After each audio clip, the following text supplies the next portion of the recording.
table shows final grades in algebra and physics obtained by 10 students selected at random from a large group of students.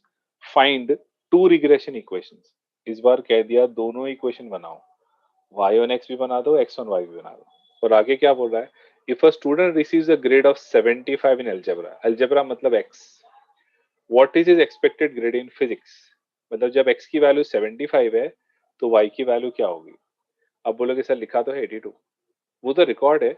Expectation teacher को मालूम करना, teacher को पता करना है कि एक्सपेक्टेशन क्या है, कि अगर कोई स्टूडेंट 75 स्कोर करता है तो वो वाले स्टूडेंट का फिजिक्स का स्कोर कितना होना चाहिए. ये तो किसी का प्रैक्टिकल वैल्यू है, लेकिन ऐसा उन लोग ने क्या बोलते हैं कि एक प्रोबेबिलिटी वैल्यू, प्रोबेबल वैल्यू मालूम करना है. वैसे ही if a student receives a grade of 95 in physics, तो उसका एक्सपेक्टेड ग्रेड अलजेब्रा में क्या होगा. तो दोनों वे से प्रॉब्लम सॉल्व करना है. एक्स दिया है तो वाई क्या होगा, और वाई दिया है तो एक्स क्या होगा. तो वापस हम लोग ये डेटा को वर्टिकली कॉपी करते हैं, लेकिन इस बार डेटा बड़े बड़े दिख रहे हैं, तो मुझे यूज करना पड़ेगा या तो x minus x bar method या dx dy method. I don't know which method I am going to opt for. मुझे पता नहीं है कौन सा मेथड लगेगा. प्रॉब्लम स्टार्ट करता हूँ और होपफुली फिर हम लोग आगे मेथड डिसाइड कर लेंगे. तो पहले I write the datas here, I copy the datas x and y वाले.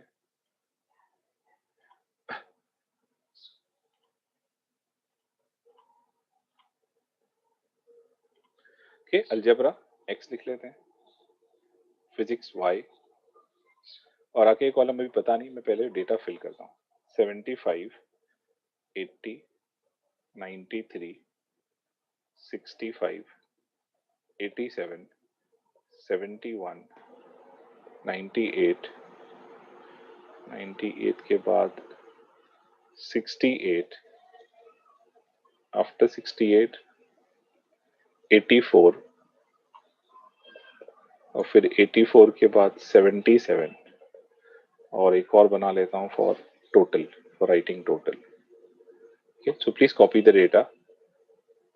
एक्स वाई की डेटा वर्टिकली कॉपी कर लो आप. Okay, y datas are 82, 78, 86, 72, 91, 80, 80, 95, 72, 89 and 74. So copy the data vertically please. आगे कॉलम का फिलहाल कुछ नहीं पता है, आप मुझे x एंड y का पहले टोटल देंगे, so that I will find out x bar and y bar first. x bar equal to summation x divided by n and y bar equal to, इसी पे फिर आगे डिसीजन लेंगे ना, y bar equal to summation y divide by n.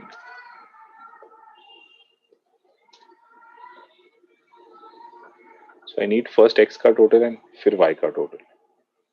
अगर round of आता है तो x माइनस एक्स बार y माइनस वाई बार. जी, टोटल आपने बताया मुझे 798 एंड 819.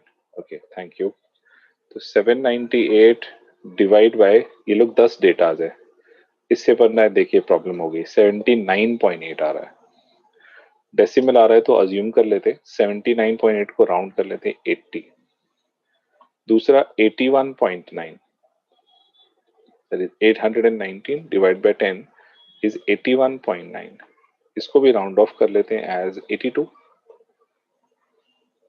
तो we have rounded off, round कर लिया. इसका मतलब अब ये कॉलम्स क्या बनेंगे, अब ये कॉलम बनेगा dx, dx is equals to dx equal to x minus a.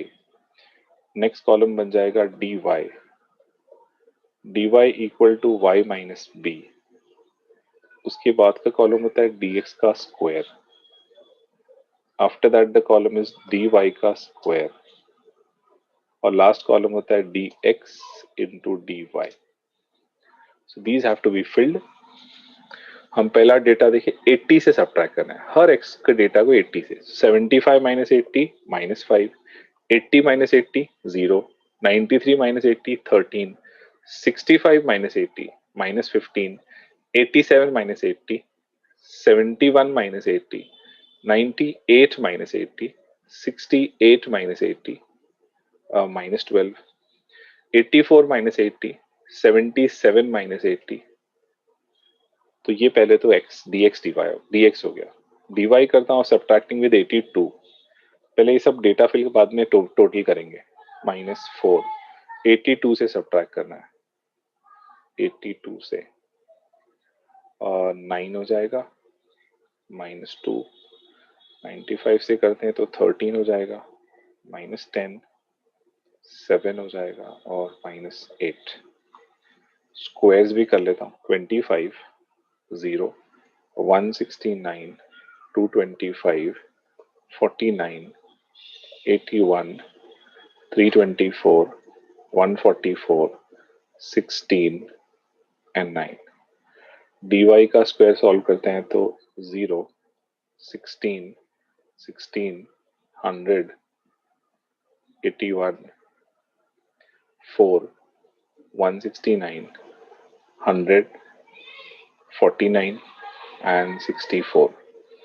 फिर dx इंटू dy मल्टीप्लाई करते हैं तो 0, 0, 13 4 इज 52, 15 10 इज 150, 7 9 63, 9 इंटू 2 इज 18, 18 13 का कितना होता है? 18 इंटू 13, 234,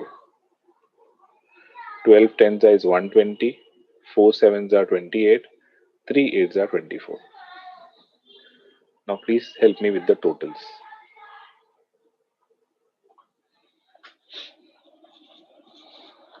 dx का total, dy का total, x total, dx square total, dy square total, then dx into dy. Right, -7, ये वाला 1, -7 and 1.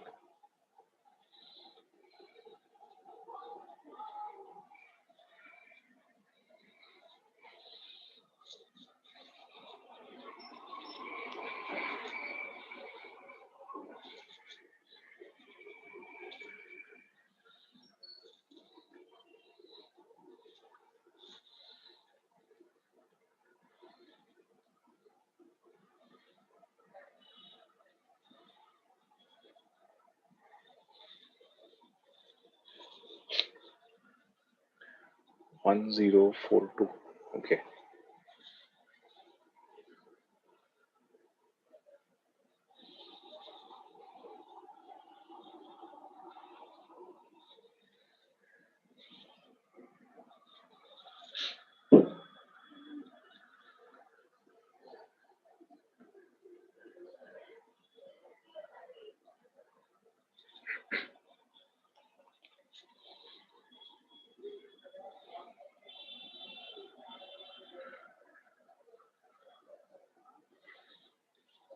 $599, right.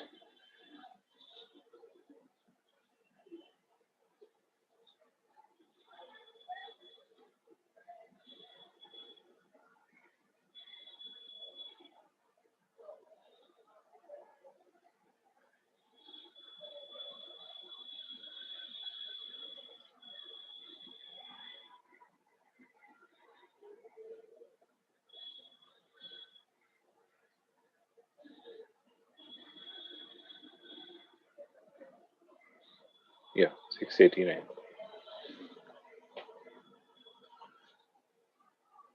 ये टोटल्स मिल जाने के बाद आपको पहले तो फाइंड करना है कोवेरियंस ऑफ x, y. अब इसका फॉर्मूला डिफर हो जाएगा लास्ट टाइम से. Summation dx dy upon n minus summation of dx upon n, one bracket, then summation of dy upon n, second bracket. अब summation dx dy is 689. Divide by 10 of them. Summation dx is -7. Divide by 10. And dy is 1. Divide by 10. To see what is covariance xy का value.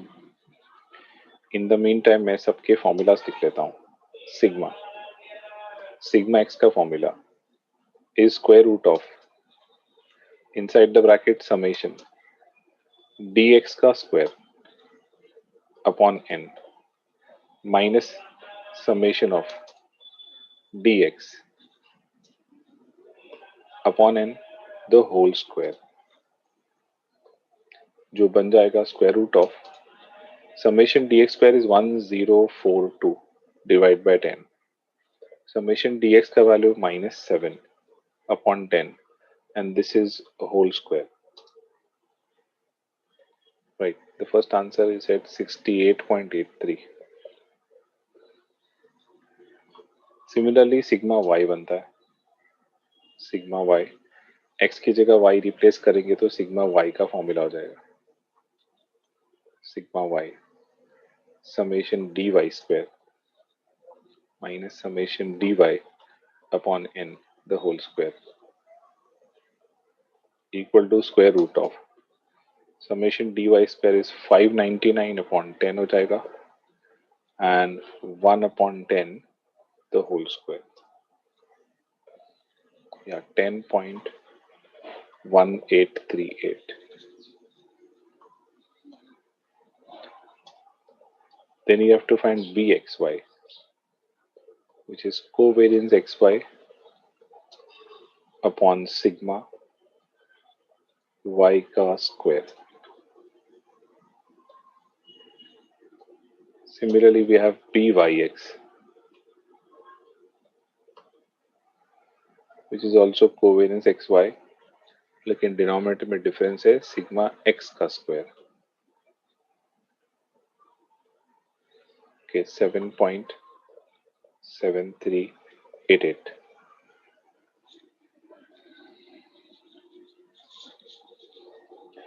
$68.83 divided by 10.1838. नहीं sorry दूसरा लिख दिया 7.7388 का square and similarly 68.83 divided by 10.1838 इसका square.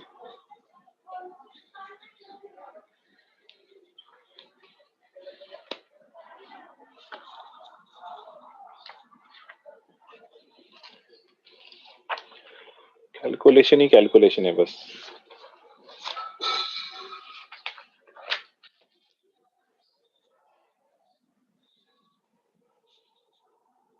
Right, 1.1492.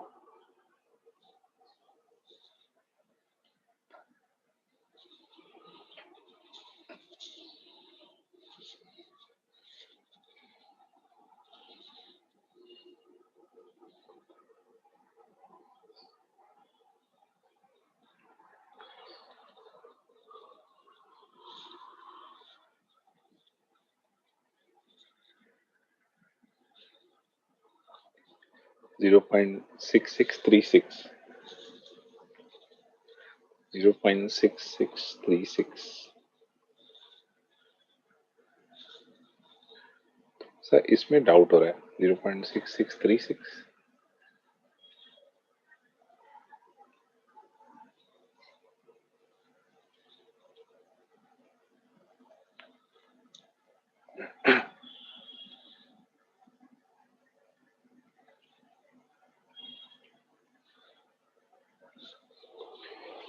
Okay चलिए, seems to be right.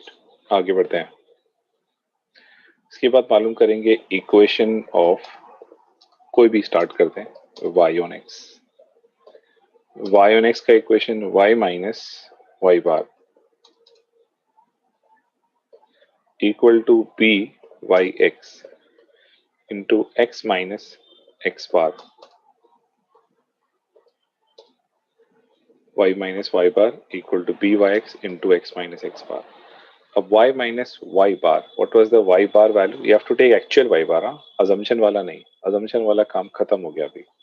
We have to take 81.9. byx का value आपके पास 0.6636. x minus x bar भी original 79.8. 79.8. Now frame the equation.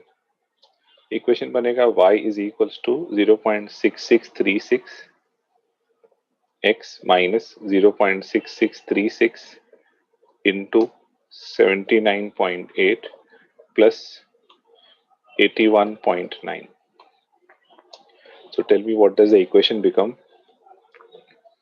इसके आगे का पार्ट क्या है?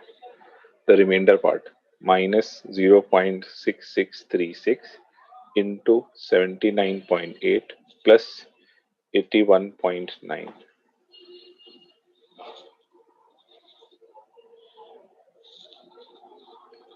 कुछ प्लस 28.9447 आ रहा है.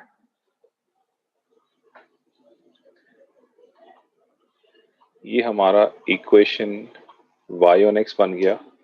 इसको मार्क कर लेते हैं equation 1. Yeah, that's right, no one. 28.94472. Now similarly, we have to now create equation of, इसमें दोनों चाहिए, x on y भी चाहिए. Now the formula is x minus x bar into bxy and y minus y bar. x minus x bar, अब इसमें by के बजाय bxy आ जाता है. तो let us put the data here. x minus 79.8, bxy का वैल्यू 1.1492 and y minus 81.9. ये equation होगा x इक्वल टू फॉर्मेट में 1.1492 into 81.9 plus 79.8. You'll get x equal to 1.1492 y, and what's the remainder this time?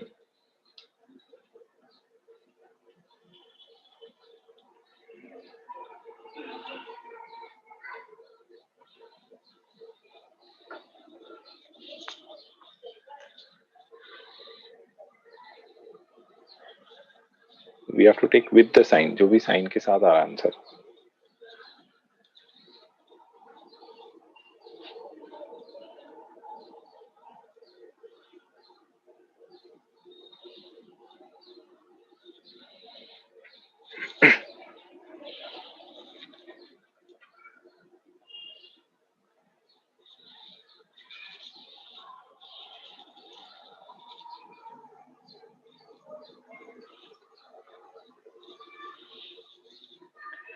I think minus 14, yes, 14.3194, I guess.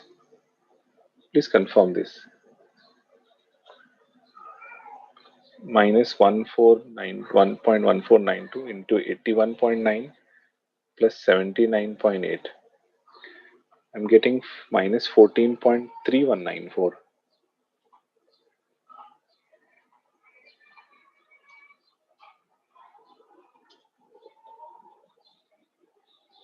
This is equation number 2. Okay, दोनों equation मिल गया है. अब question में एक बार algebra का value दिया है, फिजिक्स फाइंड करना है, एक बार फिजिक्स का वैल्यू दिया है, अलजेब्रा फाइंड करना है. किसके लिए कौन सा इक्वेशन फाइंड करना है, किस इक्वेशन यूज करना है, अंडरस्टैंड. अगर y फाइंड करना है और x दिया है तो use the equation number 1, that is y on x, because इसमें y इक्वल टू आंसर आ जाएगा. और जब x फाइंड करना है, y दिया हुआ है, तो use the second equation x on y. I will tell you how. The first statement given here, find two regression equation. उसके बाद if a student receives a grade of 75 in algebra, तो पहले ये part solve करते हैं. ये put x equal to 75 in, the question is which equation. By x equal to 75 कौन से इक्वेशन में पुट करेंगे? इक्वेशन 1 के अंदर. We have to put in equation 1. What do we get? Find out please. y is equals to 0.6636 into 75 plus 28.9447. Please find out what is y equal to. 0.6636 into 75 plus 28.9447.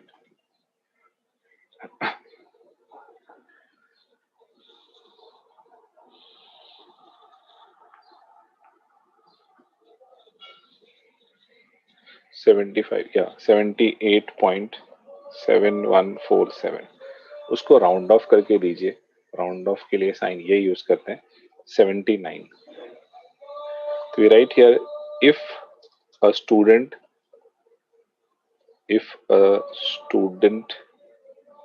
receives 75 in algebra,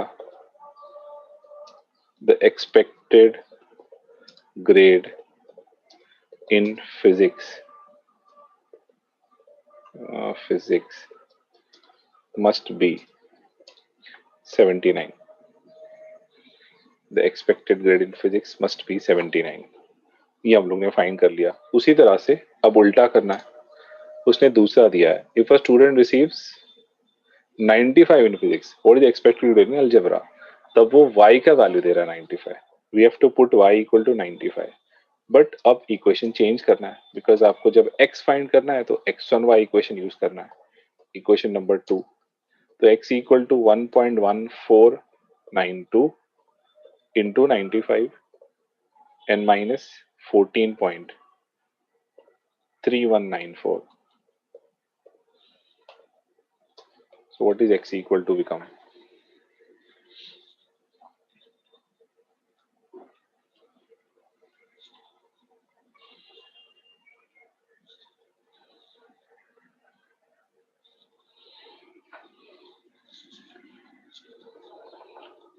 $94.8546. This is approximately 95. तो हम वही student statement लिखेंगे, if a student receives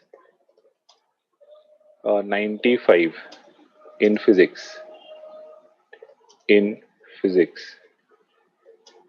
the expected grade in algebra must be 95.